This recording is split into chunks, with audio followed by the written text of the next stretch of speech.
अपने भारत ने अपनी ताकत दिखाई है और ऑपरेशन सिंदूर से पाकिस्तान अंदूर हो गया है। अंदूर मतलब वो अंधेरे में ही चला गया है और बार बार उन्होंने सीज फायर करना, आतंकवादियों को भेजना और अपने लोगों पर अटैक करना, बीएसएफ पर जवानों पर अटैक करना, इसी तरह की घटनाएं अनेक साल तक चलती रही। लेकिन पहलगाम में मतलब हमारे टूरिस्ट पर जो हमला हुआ, उनकी हत्या की, हमारे बाप बहनों को विधवा बनाया, इसलिए माननीय नरेंद्र मोदी जी ने ये जो ऑपरेशन किया उसका नाम सिंदूर रखा था। और इस ऑपरेशन में पाकिस्तान को बहुत बड़ा लेसन सिखाने का प्रयत्न किया है। आतंकवादियों के जो अड्डे थे उस उध्वस्त कर दिए हैं।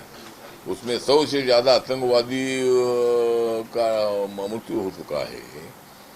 और भारत कितना बलशाली है ये सारी दुनिया में देखा है। एक तो मतलब माननीय नरेंद्र मोदी जी और भारत सरकार का कहना यह है कि पाकिस्तान को अगर ठीक ठाक रहना है तो पाकिस्तान ने हमारे साथ शरारत नहीं करनी चाहिए। पाकिस्तान ने पाक व्याप्त कश्मीर को भारत के हवाले करना चाहिए। पाकिस्तान ने बार बार इसी तरह का सीज फायर नहीं करना चाहिए। तो ऐसा करेंगे तो भविष्य में पाकिस्तान के साथ अपनी दोस्ती हो सकती है, लेकिन जब तक पाकिस्तान को मस्ती है तब तक ऐसी दोस्ती होगी। जो पाकिस्तान बार बार इसी तरह की भूमिका हमेशा वो रखता आया है और इसीलिए इस वक्त भारत एकदम नरेंद्र मोदी जी के साथ पूरा 140 करोड़ लोग खड़े हैं। मैं अपोजिशन का भी आभार व्यक्त करता हूं कि भाई उन्होंने भी सरकार के साथ हम सब लोग हैं।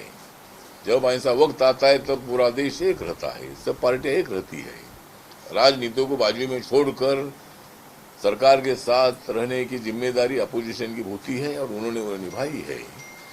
तो हम सब लोग पाकिस्तान को सबक सिखाने के लिए हम लोग तैयार हैं और मुझे लगता है कि ऑपरेशन सिंदूर जो है ये सफल हो गया है।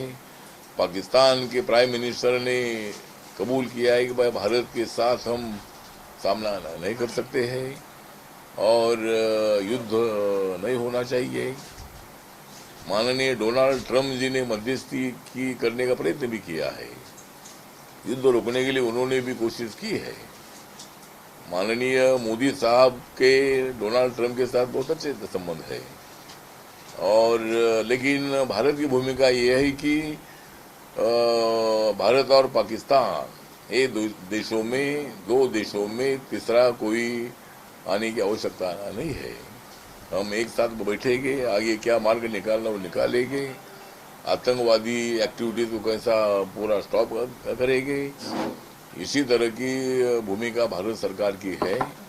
तो मुझे लगता है कि माननीय नरेंद्र मोदी जी का मैं हार्दिक आभार व्यक्त करता हूँ। उन्होंने डैशिंग भूमिका ली, हमारे जवानों के साथ उन्होंने कुछ टाइम बिताया और उनका अभिनंदन किया कि भाई आपने आपका मतलब जिंदगी का विचार ना करके आपने अपने देश का विचार किया और अपना ऑपरेशन सफल किया। इसलिए उनका धैर्य बढ़ाने के लिए भी नरेंद्र मोदी साहब जवानों के साथ जाकर मिलकर आए। तो मैं नरेंद्र मोदी जी का आभार व्यक्त करता हूं और पाकिस्तान को इशारा देना चाहता हूं कि उल्टी सीधी बात मत करो। मतलब भारत एक बहुत ही ताकतवर देश बन गया है। आज का भारत कल का भारत नहीं है। आज का भारत अखंड भारत है। आज का भारत ताकतवर भारत है। आज का भारत विकसित भारत है। आज का भारत एकदम अपनी ताकत बढ़ाने वाला भारत है और हमारे बजट में 6 लाख से ज्यादा पैसा हमने डिफेंस के लिए रखा है भारत सरकार ने। इसीलिए हमारा डिफेंस बहुत बड़ा पावरफुल है। इसीलिए पाकिस्तान को मेरे पार्टी की भूमिका मैंने बहुत बार बताई है कि आतंकवाद तब खत्म होगा जब पाक व्याप्त कश्मीर भारत के पास आएगा, तो ही ये आतंकवाद खत्म हो सकता है। इसीलिए भारत ने एक भूमिका ले ली है कि वह पाक व्याप्त कश्मीर को हमारे हवाले करने का जो निर्णय पाकिस्तान सरकार का करे और हम तो शांत रहेंगे, लेकिन गोली को गोली से जवाब देने का काम भी इस वक्त हमारा आगे होगा। हम तो शांति चाहते हैं, नरेंद्र मोदी जी ने गौतम बुद्ध की बारे में भी बताया कि भाई हमको युद्ध नहीं चाहिए, हमको बुद्ध चाहिए, हमें शांति चाहिए। लेकिन पाकिस्तान के द्वारा ही हमेशा इसी तरह की उल्टी सीधे काम उनके तरफ से हुए हैं। इसलिए हम भारत के हम सब लोग एक साथ हैं और मेरी रिपब्लिकन पार्टी जो है, मेरी अम्बेडकरी जनता है, दलित जनता है, ये मोदी जी के साथ, मोदी जी के पीछे ताकत से खड़ी है देश की इमेज आगे बढ़ाने के लिए। मराठी एक सवाल ऐसा है कि राहुल गांधी जी ने कहा है स्पेशल सेशन बुलाया जाए ऑपरेशन सिंदूर को लेकर, स्पेशल विशेष सत्र बुलाने के लिए राहुल गांधी ने डिमांड किया। मुझे लगता है कि राहुल गांधी जी ने विशेष सत्र बुलाने का मांग किया है। उसके संबंध में माननीय नरेंद्र मोदी साहब निर्णय ले सकते हैं उसके बारे में, या जो हमारे राज्यसभा के चेयरमैन उपराष्ट्रपति साहब है और लोकसभा के स्पीकर है और सरकार है, सरकार मिलकर इसके संबंध में निर्णय ले सकते हैं। अगर अधिवेशन होता है तो बहुत अच्छी बात है, लेकिन उसके संबंध में निर्णय उनके तरफ से जरूर होगा। सर, महाराष्ट्र में संजय राउत और अरविंद सावंत ने कहा है कि गिरे तो भी टांग ऊपर। अरविंद सावंत जी ने एक्सपोज की थी ऑपरेशन सिंदूर के शस्त्र संधि के बाद, सीज फायर के बाद, कि गिरे तो भी टांग ऊपर। और संजय राउत ने कहा था कि डोनाल्ड ट्रंप से डर के ये समझौता हो गया है। मुझे लगता है कि अरविंद सावंत जी इसी तरह का बयान देना ठीक नहीं है। अगर बाला साहब ठाकरे जी होते थे तो ऐसा बयान नहीं देते थे। बाला साहब ठाकरे जी बोलते थे नरेंद्र मोदी जी आप आगे बढ़ो, हम तुम्हारे साथ हैं। ऐसे वक्त पर राजनीति करना ठीक नहीं है। ऑपरेशन सिंदूर जो है ये सफल हो चुका है, इसीलिए पाकिस्तान डर कर, पाकिस्तान ने बोला है हम भारत के साथ युद्ध नहीं कर सकते हैं, और इसीलिए ऐसे आरोप में बिल्कुल तथ्य नहीं है। और हम नीचे तो भी कान हमारे ऊपर, तो कान हमारे ऊपर ही है। देश का सम्मान बढ़ाने के लिए अपना कान ऊपर होना ही चाहिए, हमारा काम ऊपर रहेगा। और ऐसे वक्त तो राजनीति बिल्कुल नहीं करनी चाहिए। और मुझे लगता है कि सिंदूर ऑपरेशन जो है ये बहुत बड़ा ताकतवर रहा, और इस ऑपरेशन को ऐसा बोलना ठीक नहीं है। मध्य प्रदेश के एक मंत्री है भाजपा के, बोलो। उन्होंने कर्नल सोफिया कुरैशी जी को कहा है कि उनके ही कौम की बहन से, मतलब दहशतवादियों की बहन, आतंकवादियों की बहन, ऐसा करके उनका उल्लेख किया गया है। किसको? तो शायद जो सोफिया कमांडर थी ना उधर हमले में, तो वो तो मुस्लिम है। तो एक मंत्री हैं विजय शाह, उन्होंने कहा है कि आतंकवादियों की बहन, उसको भी, चूंकि वो भी मुस्लिम है, वो भी धर्म पूछ के मारा गया था। तो उन्होंने कहा कि उन्हीं हमारी बहन बेटियों को मारा, हमने उन्हीं की बहन से उन्हीं को मरवाया है। तो ये मुस्लिम कमांडर ने ही उनको मारा है, तो उन्होंने कहा उन्हीं की बहन से उन्हीं को मरवाया। जो चौबे जी जो हमारे अच्छे मित्र भी है और बीजेपी के मध्य प्रदेश से सांसद भी है, उन्होंने जो बताया है कि जो सोफिया जी है हमारे आर्मी में का कमांडर है, आर्मी में ना, आर्मी में एक कर्नल है और वो मुस्लिम है। उसके बावजूद भी देश की रक्षा के लिए वो हिंदुओं के साथ, सभी भारत के साथ वो मतलब काम कर रही है। उनके नेतृत्व में जो सिंदूर ऑपरेशन जो हुआ, उस सिंदूर ऑपरेशन के माध्यम से एक मुस्लिम महिला के तरफ से ही आतंकवादियों का खात्मा करने का एक सिंदूर ऑपरेशन हुआ। चौबे ने जो बताया तो सही है कि भाई मुसलमान लोगों को ही हमारे सोफिया जी के माध्यम से ही उनको मारा गया है। गलत है सर, वो बाद में का एक मंत्री धर्म की बात कर रहा है, उन्होंने माफी भी मांग ली। जिन्होंने बयान दिया बाद में सर ने माफी भी मांग लिया कि मेरी तरफ से ऐसा बयान नहीं देना चाहिए था, मैं माफी मांगता हूँ।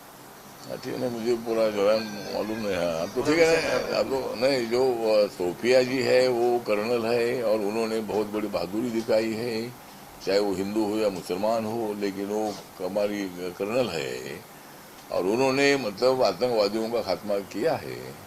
तो चौबे जी ने जो बयान दिया था कि भाई मुस्लिम है और मुस्लिम के हाथों से हमने उनका खात्मा किया है, वो ऐसा बोलना ठीक नहीं था, ऐसा उन्होंने भी बयान दे दिया है। मुझे लगता है कि बात धर्म का विषय बिल्कुल नहीं, आर्मी में धर्म नहीं चलता है। आर्मी में और हमारे डिफेंस में, एयरफोर्स है, या मतलब जो हमारे डिफेंस के कोई भी डिपार्टमेंट में धर्म का विषय बिल्कुल नहीं है। वो देश के लिए लड़ते हैं, देश के लिए मरते हैं, देश के लिए अपना इज्जत मजबूत करते हैं। तो चौधरी जी ने इसके संबंध में माफी मांगी है और उन्होंने ऐसा बयान नहीं देना चाहिए था। सर, आम आदमी पार्टी के नेता है आतिशी मार्लेना, उन्होंने कहा है कि भारत पाकिस्तान जो है वो भारत से किस प्रकार से डरा, उसका सबूत चाहिए। क्या साहब, जो आम आदमी से आतिशी जी है ना, एक्स सीएम, तो उन्होंने कहा है कि जो पाकिस्तान डरा है तो हमें उसका एविडेंस चाहिए, कैसे डरा है पाकिस्तान भारत से। और कांग्रेस के एक नेता है हुसैन दलवाई, वो बोल रहे कि फिक्स 100 ही आतंकी मारे गए, ना 99 ना 101, फिक्स 100 कैसे मारे गए? मुझे लगता है कि जिस तरह आतंकवादियों के अड्डे पर ही हमला हुआ था, मतलब हुसैन दलवाई जो बोल रहे उसमें कोई तथ्य नहीं है।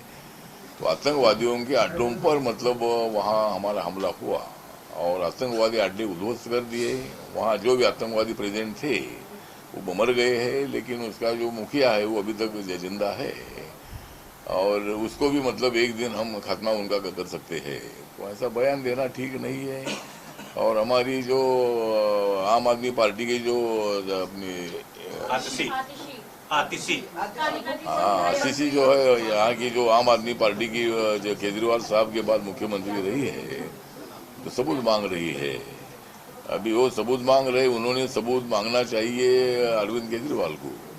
अपन कैसे हार गए इसका सबूत उन्होंने उनसे मांगना चाहिए। तो सबूत मांगना ऐसी बात नहीं है। ऑपरेशन तो हो चुका है, हमला हो चुका है, पाकिस्तान ने अपनी हार मान ली है और यहाँ कोई डोनाल्ड ट्रंप के मध्यस्थी का बिल्कुल विषय नहीं है। उन्होंने अपना बयान दिया है, अच्छी बात है, लेकिन हम सब लोग हमारी ताकत से हम लड़े हैं, तो ऐसा बयान देना इस वक्त ठीक नहीं है।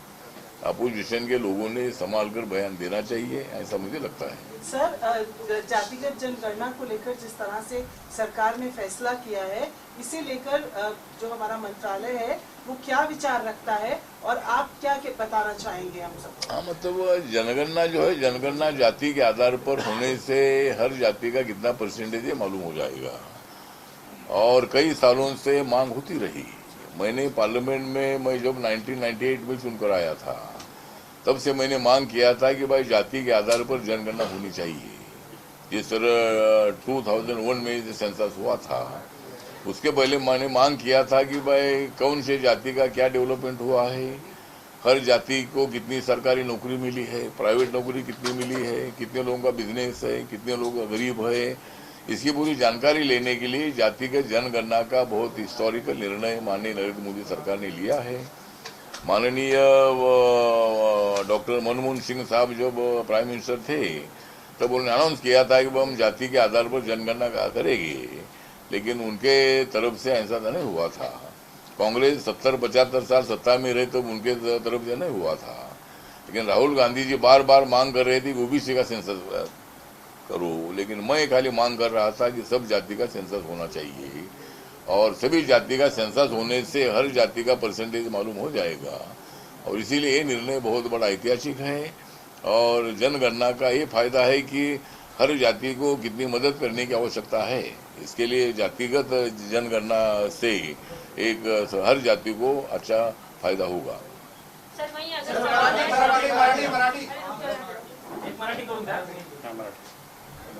हा, जे पाकिस्ताननी पहलगाम या ठिकाणी ज्या पद्धतीनं हमला करून